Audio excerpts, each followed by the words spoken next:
Yeah, you know the drill.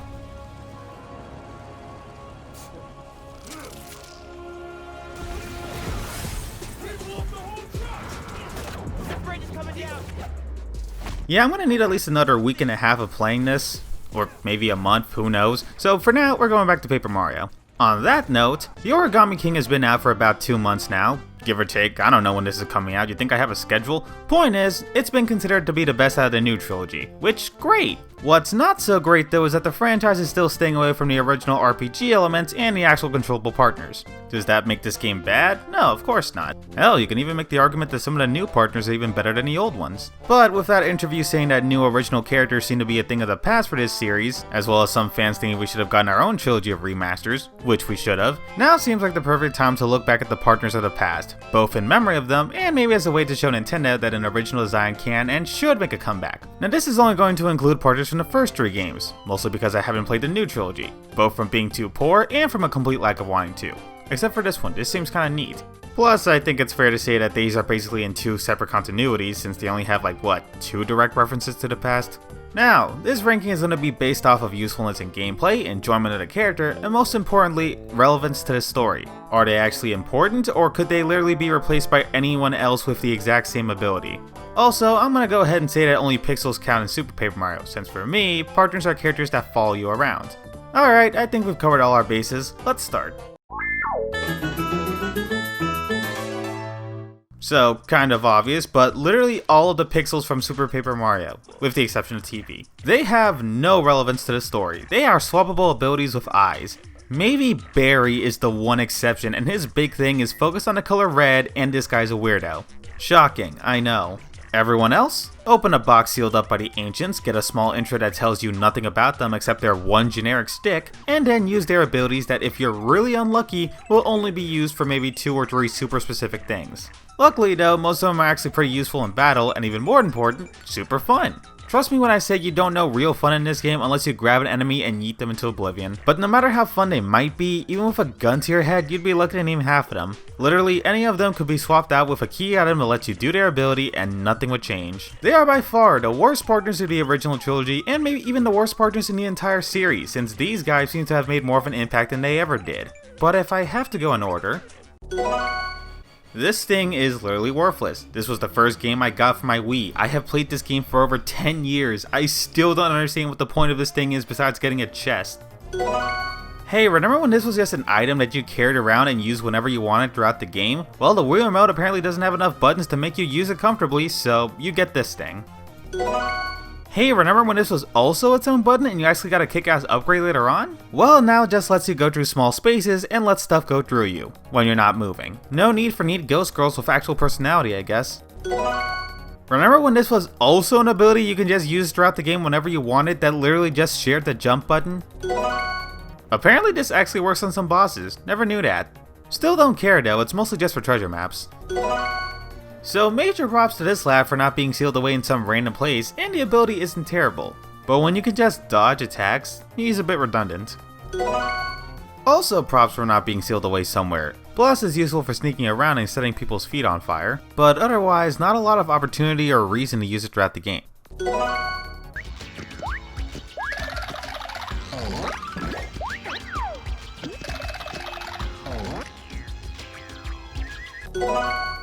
Is she as fast as Dash L? No. Does she defend against quicksand and spikes? Yes.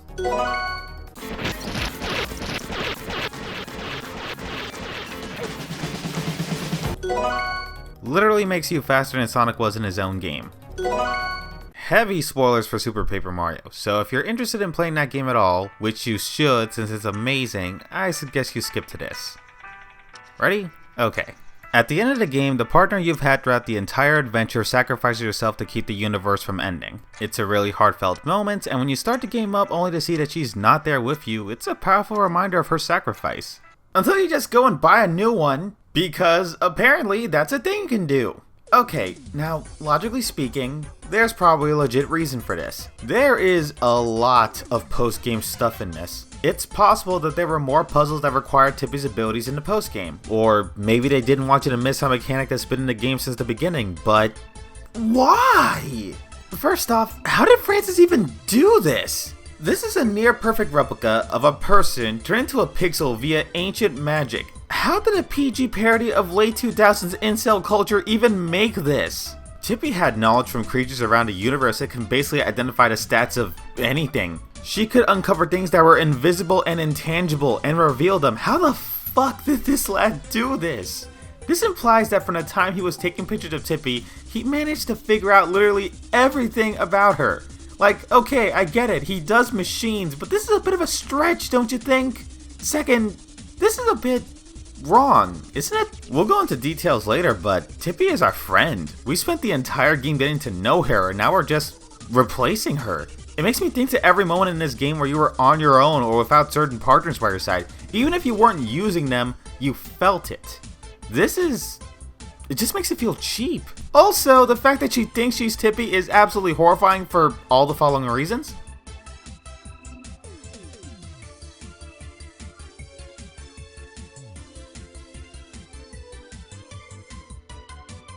And I'm basically forced to give up 999 coins just so I could sleep, knowing she's no longer living in the cage of a psychopath, who is making another one. Oh god. The first optional partner in the series, and out of all 6 times I've played through this game, 4 of them I completely forgot she was a thing. Which is funny considering she shows up every other chapter, but more often than not, I keep forgetting she's even a partner. I think it wasn't until I took a closer look at this picture when I realized as much. The only real reason to get her is to get the 100% completion, and until recently, I wasn't enough of a completionist to care. Besides that, her attacks aren't great, she requires backtracking to this stupid place, and the only thing I honestly found enjoyable about her was that finally someone in this series was capitalizing on all the cool shit that's just lying around the world to make a profit. And that's kind of funny. Otherwise, even the creepy sexualized cloud thing is more of an interesting partner. Speaking of...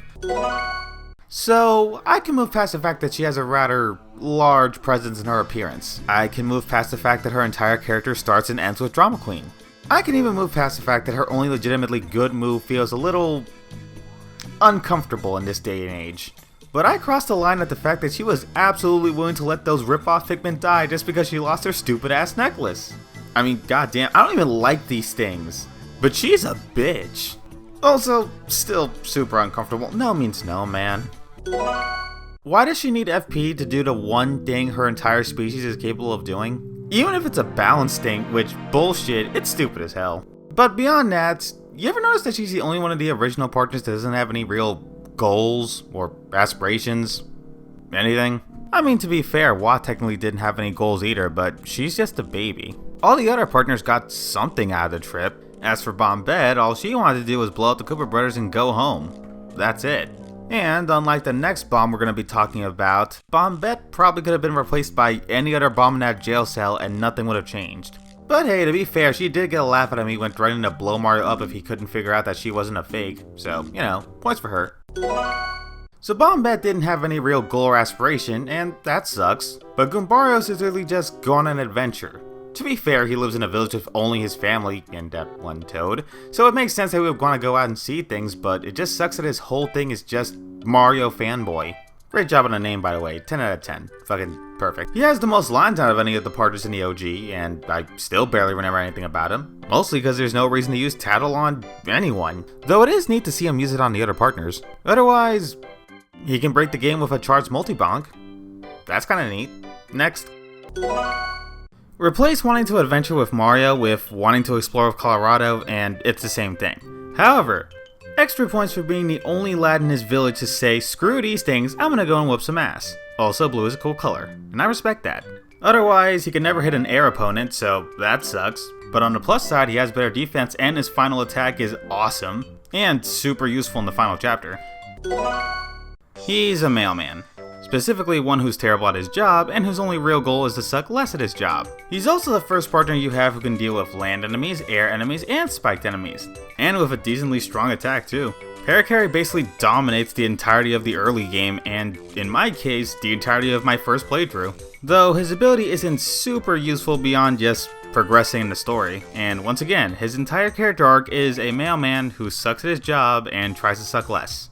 Just not a lot to go off of. A lot of people seem to confuse liking someone and liking what's around them. Koops has a dad that survived in a dragon for 10 years. He has a girlfriend that loves him. He has a village that considers him a hero. He himself is your generic nervous lad.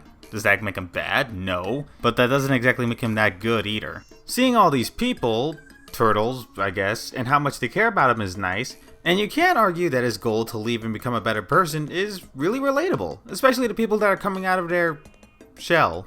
But he doesn't come out of his shell. Not much, anyway. But hey, he has a better goal than just go on an adventure and be a less shitty mailman, so, you know, that's something. I like her sass, and I like that her tattle ability is actually worth something a bit more for her completion, unlike Goombario's. Meaning you actually have a reason to see her opinions on stuff. And for the most part, it's pretty entertaining. She can't break the game as easily as Goombario can, but that's not inherently a bad thing. And honestly, it's just kinda cool to see someone studying for college for their dream job. It's such a weird thing to see in the Mario universe, so good for her.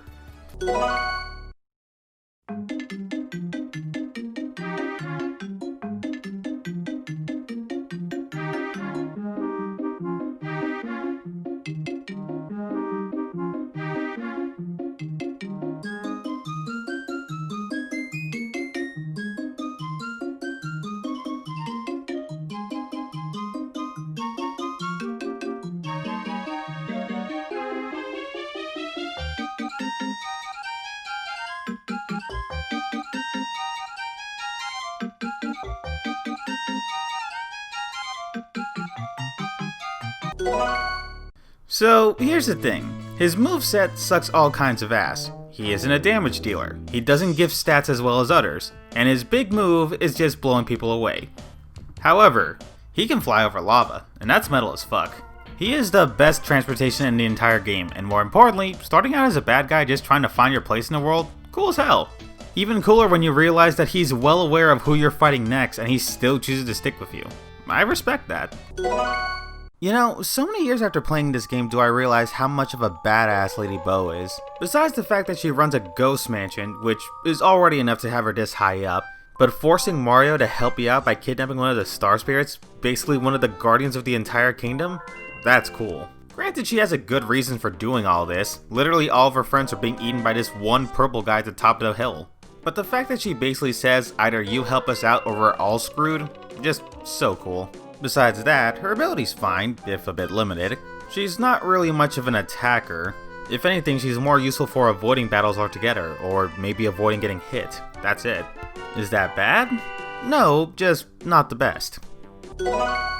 Mini Yoshi, Baby Yoshi, Kid Yoshi, whatever you choose to name him, he's cool as hell. He knows how to speak by age nothing, he can summon a herd of other Yoshis to Mufasa you to death, he says fuck your defense and kicks your ass anyway with a spit out attack, and he's the only partner that's customizable. So that's awesome. Plus, he's the fastest transportation in the game, and he can break the game a lot easier than most of the other partners. My biggest issue is his entire personality is entirely based around kicking people's asses. And I get that a lot of partners are pretty one-note, but it's just kicking people's asses. Then again, he was just born, so maybe I should cut him a bit of slack on that one.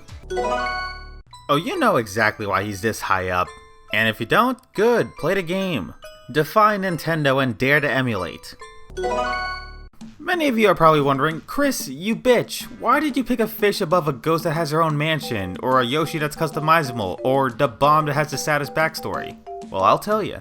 This fish might be the most badass partner and almost no one knows about it. Her main job is to take care of all the kids on the island, because the parents suck at their jobs. So much so that while their kids are lost in the jungle, she's out there trying to get them back. Meanwhile, they are running around in a circle even though a baby version of them can do this. Unlike every other partner who only showed up because of Mario, Sushi came along because she wanted to save the world. Meanwhile, she's about to be a goddamn grandmother and has to be the oldest member out of all the real partners except maybe Bobbery, and she's still doing all this. She's so badass that she can do all this, and she has the strongest move in the game without any enhancement. So goddamn strong in fact that it can break the game. It's just that cool. In short, Sushi. Unironically the most badass partner there is. But not the best. So, to any Paper Mario fan who grew up on these games, 90% of us knew it was going to come down to these two. And funny enough, both are kinda similar. They're both a species unique to their games, and have personalities and backstories fleshed out more than most of the other characters in their games. And not only that, they're kinda symbolic of their own respective games in a way. Back to that later, but first, Tippy. Tippy is the most developed character out of all the partners. She starts out as a generic expedition dump, but That all changes in Chapter 3 when she gets captured by the aforementioned mid-2000s PG incel. I have no idea what she was subjected to in there, but considering he got enough data on her to make a 1-for-1 scale robot model of her, I'd say it was pretty unpleasant. So seeing that you came all this way to save her, it was a pretty big lead into her opening up to you. From then on, she's more cheerful, while still maintaining a bit of the more quiet and reserved vibe, which I'd say is at least pretty hard to convey since we're looking at a literal goddamn butterfly with no face and are going off the style of the text.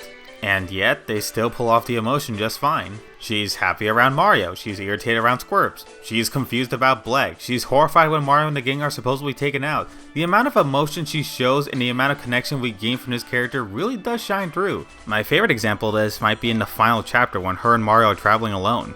It's the end of the world, your friends are gone, you're all alone, and she apologizes for failing your friends before you encourage her to believe in them and in turn, someone else. It's a really somber moment without any special text, and sure it's a bit cheesy and cliche, but for kids playing this for the first time, and for people like me looking back at this, it hits a chord. Vivian, on the other hand, while not as developed as TP is, still pretty interesting in her own rights. Like Spike before her, Vivian starts out as a villain. We see her work with her sisters to try to track down Mario, but at the same time, you see her older sister constantly abuse her. I mean, yeah, it's child-friendly abuse, quote-unquote, but it's still abuse. Hell, when she joins your team, she's actually scared about getting punished again. So, when you help her out, she ends up going to help you out to find your body. And in turn, actually just chooses to stick with you since you're the only one who's ever been nice to her. It's so weird to think that someone's first example of abuse could have come from Paper Mario of all things, but if it's possible it helped some child out there realize, hey, I'm not supposed to do this, or hey, this isn't supposed to be normal, then hey, more power to it. It's probably the reason she's so popular and memorable to begin with. Well, that and the fact that her attacks are ridiculously OP, so that works too. The only thing that really sucks about her is that cop-out ending where she makes up with her sisters at the end. Like, no, there should have been a cathartic ass-whooping at the end post-game. But, with all that said, which is better? The one with the meh gameplay but the better story arc altogether, or the one with the great gameplay but the pretty good story arc altogether? Like I said, symbolic. And similar to my choice in those two games, while I think one story is way better than the other, I just got way more enjoyment out of the other. So, because of that, and because of the rules I stated at the beginning, I'm giving this victory to Vivian. But hey, for the game that most people consider to be the worst part of the original trilogy, it's kinda great that the main partner that got this high up to begin with. If Tippy had any sort of real gameplay to her, she probably would have won out. But alas, it just wasn't the case. So on that note, do you guys think Vivian knew who the Shadow Queen was or what?